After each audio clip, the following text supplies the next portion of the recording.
नमस्कार, मैं हूँ रवि और आप सभी का मेरे YouTube चैनल क्लासिफाइड विजडम में बहुत-बहुत स्वागत है। पिछले लेक्चर में हमने बात करी थी कि किस तरह से यूरोप में क्रिश्चियन धर्म का जन्म हुआ, उसके ऊपर क्या-क्या प्रताड़नाएँ हुई और उसके बाद किस तरह से वो शक्तिशाली बना और इस शक्ति के साथ उसमें ढेर सारा करप्शन भी आया। आज हम बात करेंगे कि फ्रेंच रेवोल्यूशन और चर्च का क्या संबंध रहा और किस तरह से फ्रेंच रेवोल्यूशन ने चर्च की अथॉरिटी को चुनौती दी। तो आइए शुरू करते हैं आज का ये लेक्चर। तो हम जानते ही हैं फ्रांस में सामाजिक, राजनीतिक और आर्थिक शक्ति लिए बैठा था रोमन कैथोलिक चर्च। ये रोमन कैथोलिक चर्च ही निर्णय लेता था कि लोगों का सोचने का क्या तरीका होगा, क्योंकि एजुकेशन उसी के हाथों में थी। उसी के साथ मोरालिटी, नैतिकता और सामाजिक व्यवस्था के जितने भी नियम कानून थे वो पूरे के पूरे चर्च के पास थे। चर्च हर एक सामाजिक निर्णय में हस्तक्षेप करता था। इसी के साथ साथ चर्च के पास लैंड थी। Church single largest land owning institution था फ्रांस में। लगभग 10% लैंड चर्च के पास थी। तो लैंड के साथ साथ रेवेन्यू भी आता था, महंगे महंगे गिफ्ट मिलते थे। इसके साथ साथ 10% टाइट टैक्स भी लेता था आम लोगों से। तो संपत्ति में भी बहुत बड़ा था। हमने बात की किस तरह के महलों में रहते थे जो बिशप्स थे, बड़े बड़े पुरोहित थे, कितनी लेविश लाइफस्टाइल जीते थे। और राजनीतिक हस्तक्षेप की भी हम बात कर चुके हैं कि राजा के निर्णयों में चर्च का कितना ज्यादा हस्तक्षेप था। जब फ्रेंच रेवोल्यूशन हुआ तो जो जो पीड़ित वर्ग थे चर्च के द्वारा इतनी सदियों में, वो सब रोमन कैथोलिक चर्च के खिलाफ हो गए। उसमें जो सबसे पहले थे वो थे प्रोटेस्टेंट। फ्रांस में प्रोटेस्टेंट का एक धड़ा रहता था जिसे ह्यूगनोट्स कहा जाता था। अब जब ये ह्यूगनोट्स फ्रांस में रहते थे तो रोमन कैथोलिक चर्च के जो अथॉरिटेरियन थे, जिनके पास शक्ति थी, पॉप, पादरी, उन लोगों ने इनको बहुत प्रताड़ित किया सालों तक और इस धर्म को बैन रखा गया फ्रांस में। इनको इनके रिचुअल्स नहीं मानने दिया जाता था। तो जब फ्रेंच रेवोल्यूशन हुआ तो ह्यूगनोट्स ने रेवोल्यूशनरीज का साथ दिया चर्च को खत्म करने के लिए, बर्बाद करने के लिए। दूसरे वे एनलाइटनमेंट थिंकर्स। इनकी बात हम पहले भी कर चुके हैं। हमने रूसो की बात करी थी, मॉन्टेस्क्यू की बात करी थी, वोल्टेयर की बात करी थी। ये एनलाइटनमेंट थिंकर्स थे जिन्होंने नए नए फिलॉसफीज दी, फ्रीडम में, इक्वालिटी में, यूरोप में व्याप्त इनजस्टिस के ऊपर, रीजनिंग के ऊपर बात करते थे कि तर्क होना चाहिए, अंधविश्वास नहीं होना चाहिए, लोगों को बोलने की आज़ादी होनी चाहिए, एक ही सोच से नहीं बल्कि डाइवर्स थिंकिंग होनी चाहिए समाज में, डाइवर्सिटी होनी चाहिए। तो इस तरह के विचार थे एनलाइटनमेंट के। उनमें से एक वोल्टेयर का हम एग्जांपल ले लेते हैं। जैसे वोल्टेयर थे, 1694 में जन्मे, 1778 में इनकी मृत्यु हुई। इनके मेन आइडिया जो थे वो थे फ्रीडम, रीजन और जस्टिस। चर्च इन तीनों आइडिया के खिलाफ था। जैसे फ्रीडम, वोल्टेयर का मानना था कि लोगों को बोलने की, सोचने की, लिखने की, प्रेस की आजादी होनी चाहिए। चर्च तो मानता ही नहीं था इस बात पे। चर्च तो बोलता था कि हम जो बोलेंगे वही सोचना है, उसके इतर तुम अगर कुछ सोचते हो तो तुम पापी हो, तुम पाप कर रहे हो, भगवान तुम्हें माफ नहीं करेगा और नरक चले जाओगे। सामाजिक बहिष्कार करवा देते थे चर्च अगर कोई भी फ्रीडम की बात करे तो, अपने अधिकारों की बात करे तो। तर्क, चर्च अंधविश्वास में जो बिलीव करता था। और वोल्टेयर बोलते थे समाज में तर्क होना चाहिए, किसी भी बात को तर्कों की कसौटी पे रखा जाना चाहिए। जैसे हमने बात करी थी कि किस तरह से जो चर्च है वो मुक्ति पत्र देता था, इंडल्जेंस लोगों को, कि मुक्ति पत्र ले जाओ, जो पाप किए हैं यहाँ उन सब का माफ़ी मिल जाएगी जब मृत्यु होगी आपकी और आप हेवन जाओगे, हेल नहीं जाओगे। तो ये तो पूरा का पूरा अंधविश्वास है। तो इस तरह की धारणाओं को क्रश करने की बात करते थे एनलाइटनमेंट थिंकर्स, रीजनिंग तर्कों पर बात करते थे। और जस्टिस, न्याय तो था ही नहीं, लोगों को कभी भी न्याय नहीं दिया चर्च ने, बल्कि चर्च ने अपने डर को फैलाया लोगों के सामने, ईश्वर के डर को फैलाया। तो इन सब आइडियाज में वोल्टेयर चर्च को हमेशा क्रिटिसाइज करते आए। और चर्च के बारे में बहुत एक फेमस चीज बोली वोल्टेयर ने, क्रश द इनफेमस थिंग, यानी कि जो बदनाम चीज है उसे बर्बाद कर दो। यहाँ पर जो बदनाम चीज है, इनफेमस थिंग, इसमें वोल्टेयर चर्च की ओर इशारा कर रहा है कि चर्च जिस तरह से आम जनता में अंधविश्वास फैला रहा है, जिस तरह से उनकी बोलने की, सोचने की आज़ादी छीन रहा है, जिस तरह से चर्च अन्याय कर रहा है लोगों के ऊपर, उनसे टैक्स वसूल रहा है, इतनी बड़ी ज़मीनें रख रहा है अपने पास, तो ये सारा का सारा जो अन्याय है यही इनफेमस थिंग है जो चर्च है और इसे क्रश करने की ज़रूरत है। एक हिस्टोरियन हुए जॉन एमसी मैनर, 1916 में जन्मे और 2006 में इनकी मृत्यु हुई। ये भी चर्च के बारे में लिख के गए अपनी बुक में। जॉन कहते हैं कि जो एल्टर और थ्रोन का रिलेशन है ये बहुत पुख्ता रिलेशन है, और ये हमें तब पता चलेगा जब एल्टर या थ्रोन में से एक पिल्लर गिर जाएगा, तो उस पिल्लर के गिरते ही दूसरा पिल्लर उसके साथ ही गिर जाएगा। और ये फ्रेंच रेवोल्यूशन में सही साबित हुआ। जब मोनार्की गिरी, मोनार्की की पावर कम हुई, तो उसी के साथ साथ चर्च के ऊपर भी हमला हुआ, क्योंकि राजा ने जिनको प्रताड़ित किया था चर्च ने भी उन्हीं को प्रताड़ित किया, जो आम जनता थी फ्रांस की। उसके बाद जब रेवोल्यूशन हुआ, बेसिकली जब फ्रांस में क्रांति आई और जब शक्ति लोगों के पास आई, तो उन्होंने धीरे धीरे इन पावर्स को, जो उन्हें इतने सदियों से कंट्रोल किए बैठी थी, उन्हें कम करने की कोशिश की। चर्च की शक्ति हम स्टेट जनरल के स्टैब्लिशमेंट से ही कम होती हुई देखते हैं। मई 1789 में स्टेट जनरल का गठन हुआ, जिसमें तीनों स्टेट, क्लर्जी, नोबल और कॉमनर्स शामिल हुए। हमें पता है इस स्टेट जनरल का जो बॉयकॉट किया वो किसने किया? वो कॉमनर्स ने किया, आम जनता ने किया, जो कि 95% थी। और यही 95% जनता तो आज तक, इतनी सदियों तक चर्च को सपोर्ट करती हुई आई थी, और इसने ही आज इस चर्च को बॉयकॉट कर दिया था जब वो स्टेट जनरल से वॉकआउट कर जाती है। तो यहीं से हमें समझ आ जाता है कि चर्च की अथॉरिटी अब आम जनता के ऊपर कम हो रही है। और उसके बाद जब जून 1789 में राष्ट्रीय सभा, नेशनल असेंबली का गठन हुआ, और इसमें चर्च भी भागीदार बना। सबसे पहले चर्च ही था जो नेशनल असेंबली के साथ जुड़ गया।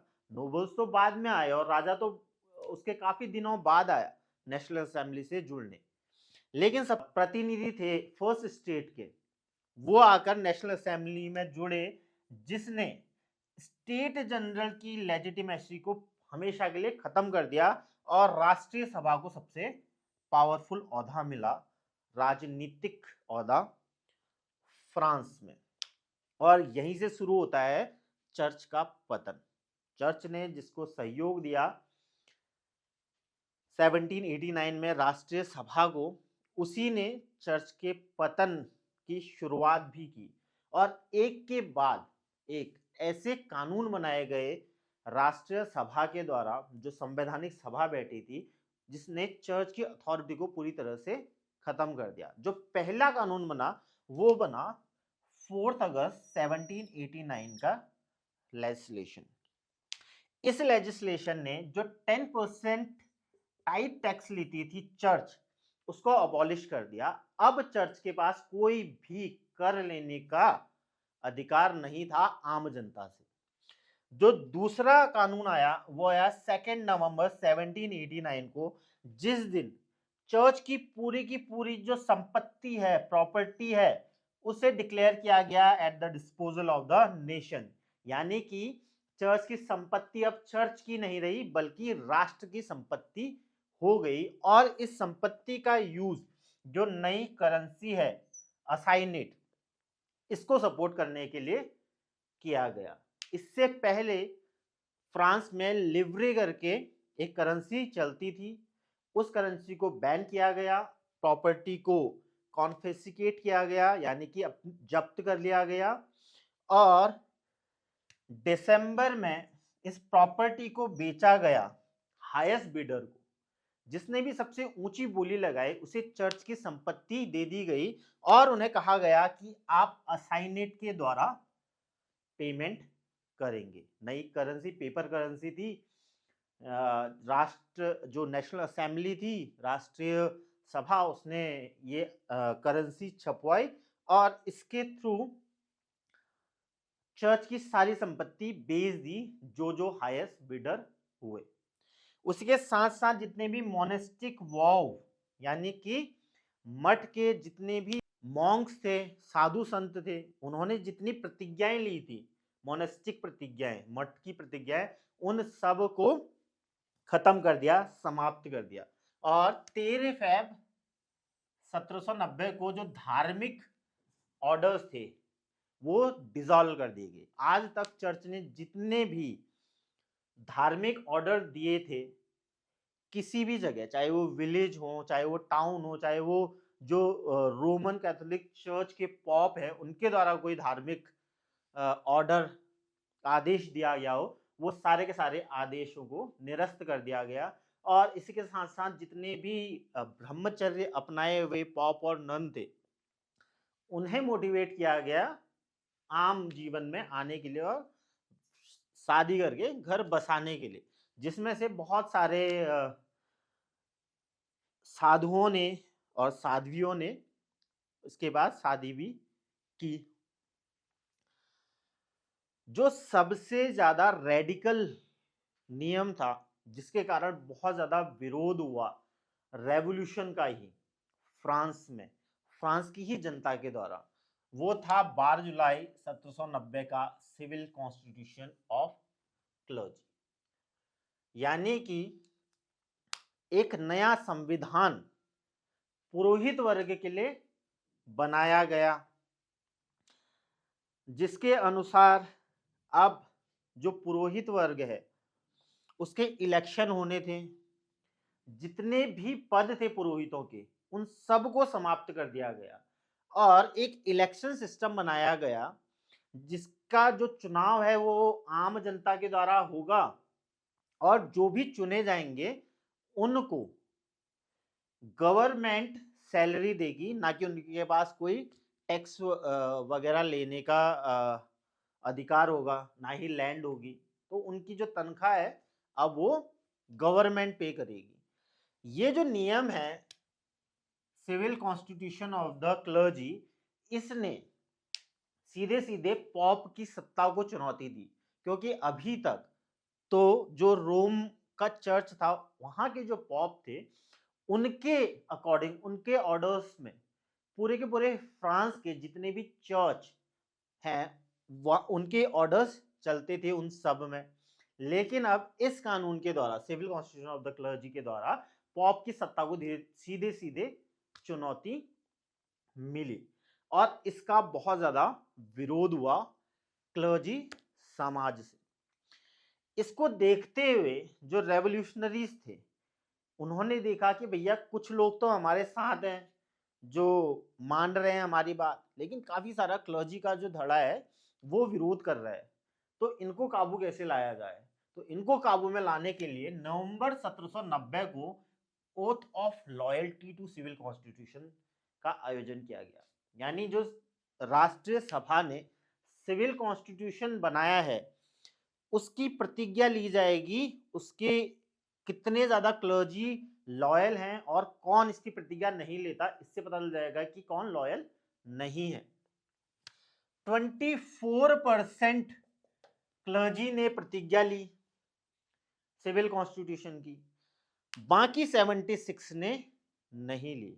और यहां से क्लर्जी समाज के जो बचे हुए लोग थे उनके ऊपर यातनाएं करना शुरू करा राष्ट्रीय सभा ने और क्रांतिकारियों ने।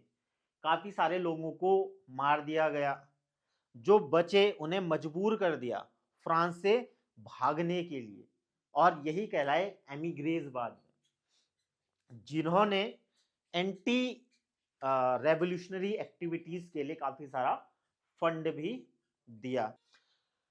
तो यहां से पूरा क्लर्जी और जो रेवोल्यूशन है उनके बीच एक दुश्मनी सी बन गई और क्लर्जी को बहुत ज्यादा प्रताड़ित किया गया। इसी दौरान जो पॉप थे 5-6, इन्होंने डिनाई कर दिया सिविल कॉन्स्टिट्यूशन और क्लर्जी को स्वीकार करना, क्योंकि इनकी ही अथॉरिटी को चैलेंज करता था। अगला स्टेप जो लिया गया वो लिया गया 1793 में न्यू रिपब्लिकन कैलेंडर बनाकर। अब कैलेंडर 7 डेज का होता था, तो जो पुरोहित वर्ग है वो अपने जितने भी फेस्टिव डेज थे और हॉलीडेज संडेज वगैरह थे, संडेज को क्रिश्चियन धर्म में लोग चर्च जाते थे, ईश्वर से प्रार्थना करते थे। जो पुरोहित वर्ग और चर्च की अथॉरिटी एस्टैब्लिश करता था, तो इसको खत्म करने के लिए एक नया कैलेंडर बनाया गया जो 10 दिन का कैलेंडर था, यानी 10 डेज कैलेंडर। अब इस कैलेंडर ने क्या किया, इस कैलेंडर ने पुरोहित वर्ग को बड़ा कंफ्यूज कर दिया। उन्हें समझ ही नहीं आ रहा था कि अब हम जो फेस्टिव डेज है और जो हॉलीडेज है वो किस तरह से डिसाइड करें। लेकिन इसका एक बैकफायर यूरोप के वर्कर्स के द्वारा भी फ्रेंच रेवोल्यूशनरीज के ऊपर पड़ा। अब पहले तो 51 हॉलीडेज होते थे, क्योंकि साल में 51 संडे आते थे जब 7 वीक होते थे। लेकिन 10 डेज का वीक होने के कारण 37 ही हॉलीडेज बच गए। तो इसका विरोध वर्कर्स ने भी किया फ्रेंच रेवोल्यूशन में। इसके बाद दौर आया रेन ऑफ टेरर का, जो चला 1793 से 1794 तक। रेन ऑफ टेरर में हम डिटेल में आगे बात करेंगे, यहां पर हम सिर्फ इतनी बात करेंगे कि रेन ऑफ टेरर का चर्च के ऊपर क्या असर पड़ा। तो ये वो दौर था जब नेशनल असेंबली में जैकोबिन क्लब का दबदबा था। ये जैकोबिन क्लब बहुत ही ज्यादा अतिवादी था, यानी एक्सट्रीमिस्ट था, और बहुत सारी यातनाएं फ्रांस में इस जैकोबिन क्लब ने करी, जो भी इनके विरोधी रहे। और इनके जो हेड थे वो थे रॉबस्पियर। तो इस रेन ऑफ टेरर के दौरान कैथोलिक चर्च को रिप्लेस कर दिया गया सिविक फेस्टिवल के द्वारा। जैकोबिन क्लब कैथोलिक चर्च को पूरी तरह से बर्बाद कर देना चाहता था। ये चाहता था कि कैथोलिक चर्च का अस्तित्व रहे ही ना, ईसाइयत का अस्तित्व रहे ही ना फ्रांस में, और उसकी जगह इंट्रोड्यूस किए गए सिविक फेस्टिवल, यानी आम जनता के लिए नए फेस्टिवल बनाए गए, जो राष्ट्रीय सभा ने जिनकी घोषणा की कि इस दिन जो आम जनता है उसके लिए नए नए त्योहार होंगे, और जो कैथोलिक त्योहार थे वो सारे के सारे बैन कर दिए। और इसी के साथ साथ जितने भी प्रीस्ट थे उन्हें इम्प्रिजन कर दिया गया और यातनाएं दे देकर मार दिया गया, जिन भी लोगों ने इसका विरोध करा पुरोहित वर्ग से। तो इतनी यातनाएं दी और बोला गया कल्ट ऑफ रीजन एस्टैब्लिश करने के लिए, यानी तर्कवाद का कल्ट एस्टैब्लिश करने के लिए, यानी आम जनता तर्क विज्ञान सिर्फ इसके बारे में बात करे, धर्म की बात बिल्कुल भी ना करे। अब जाहिर सी बात है, आम जनता को कोई ना कोई ईश्वर तो चाहिए था। इतनी सदियों से वो एक ईश्वर की उपासना कर रही थी और आप अचानक से उससे उसका ईश्वर छीन लोगे, जिसकी ऊपर उसकी आस्था है, उसके पूर्वजों ने जिनकी पूजा की है। तो आम जनता अगेंस्ट हो गई रेवोल्यूशनरीज के, और खासकर जो विलेज एरियाज हैं वहां पर आम जनता ने रेवोल्यूशनरीज को ही मारना पीटना शुरू कर दिया और रेवोल्यूशनरी से ही झगड़ा करने लग गई, चर्च को बचाने के लिए और अपने प्रीस्ट को बचाने के लिए। जिससे रोबेस्पियर को समझ आया कि लोगों को कोई ना कोई गॉड तो चाहिए आस्था रखने के लिए, इस तरह से धर्म को पूरी तरह से बैन नहीं किया जा सकता। तो उसने कल्ट ऑफ रीजन को रिप्लेस करा कल्ट ऑफ सुप्रीम बीइंग से। रोबेस्पियर ने बोला कि जो कैथोलिक चर्च है वो नहीं है धर्म, धर्म है सुप्रीम बीइंग, यानी एक ऐसा गॉड जो अनाकार है, जिसका कोई आकार नहीं है, वो है गॉड जिनकी हमें उपासना करनी चाहिए, ना कि चर्च जो इतना अनैतिक, इतना इनमोरल सदियों से रहा, जिसने तुम्हारी जमीनें ली, तुमसे इतना कर वसूला, तुम्हारे ऊपर यातनाएं की, तुम्हें वैचारिक शूद्रता दी। तो ये सब चीजें दी, वो नहीं है धर्म, बल्कि सुप्रीम बीइंग है धर्म। लेकिन इसने फ्रेंच रेवोल्यूशन को भी कहीं ना कहीं कमजोर करा, क्योंकि आम जनता अब इस अतिवाद से भी परेशान हो गई थी कि अब जो बेसिक सोच है, जिस तरह से चर्च उनकी आम जनता की बेसिक सोच पे पकड़ रखता था और ये चाहता था कि ये बेसिक समझ भी ये अपनी पैदा ना करे, उसी तरह कहीं ना कहीं अब जो रेवोल्यूशनरीज है, क्रांतिकारी, वो भी दूसरी तरफ खींच रहे थे कि यही सोच सोचो आप, आपको कोई अपनी सोच बनाने की जरूरत नहीं है, अपना धर्म मानने की जरूरत नहीं है। तो यहां से थोड़ा थोड़ा रेवोल्यूशन धीरे धीरे कमजोर होता हुआ भी हमें दिखता है। तो जब तक क्रांति चली तब तक चर्च और रेवोल्यूशनरी का संबंध बहुत कटु रहा। लेकिन जब सत्ता में नेपोलियन बोनापार्टा आया तो उसने इस संबंध को थोड़ा बेहतर और थोड़ा बैलेंस बनाने की कोशिश की और 1801 में एक समझौता किया, जिसे कहा गया कॉन्कोर्डेट ऑफ 1801। इसमें स्टेट और चर्च के बीच एक रिश्ता स्थापित करने की कोशिश की गई। इसमें कहा गया कि फ्रांस की जो भी जनता कैथोलिक चर्च में बिलीव करना चाहती है वो आजाद है करने के लिए, और जो भी अब बिशप चुने जाएंगे फ्रांस में, उन्हें चुनेगा नेपोलियन बोनापार्टा। लेकिन उसमें जो रोमन कैथोलिक चर्च यानी रोम के जो पॉप है उनका सहमति होना बहुत जरूरी है। तो इस तरह से चर्च और स्टेट का एक रिलेशन स्थापित हुआ। लेकिन 11 दिसंबर 1905 को थर्ड रिपब्लिक के दौरान, जिसको आने वाले लेक्चर्स में जब हम वर्ल्ड हिस्ट्री को और ज़्यादा गहराई से पढ़ेंगे तो वहाँ पर हम थर्ड रिपब्लिक की बात करेंगे। लेकिन ये जब थर्ड रिपब्लिक स्टैब्लिश हुई फ्रांस में, तो एक और समझौता हुआ 11 दिसंबर 1905 को, जिसमें स्टेट और चर्च की पावर को पूरी तरह से सेपरेट कर दिया गया। ये वो समय था जब फ्रांस एक सेक्युलर नेशन बनकर उभरा, चर्च की जिम्मेदारी गवर्नमेंट के ऊपर नहीं थी और चर्च फ्रीली वर्क कर सकता था, लेकिन वो पॉलिटिकली हस्तक्षेप बिल्कुल नहीं कर सकता था और ना ही उसके पास अब कोई बहुत बड़ी लैंड थी, ना ही उसके पास कोई टैक्स वसूल करने का अधिकार। तो ये था लेक्चर जिसमें हमने फ्रेंच रेवोल्यूशन का चर्च पे क्या असर पड़ा उसके बारे में बात करी। अगला लेक्चर होगा जिसमें हम फ्रांस में होने वाली साजिशों के बारे में बात करेंगे राष्ट्रीय सभा के अंदर, और फ्रांस में पनपते अतिवाद यानी एक्सट्रीमिज्म के ऊपर बात करेंगे। धन्यवाद।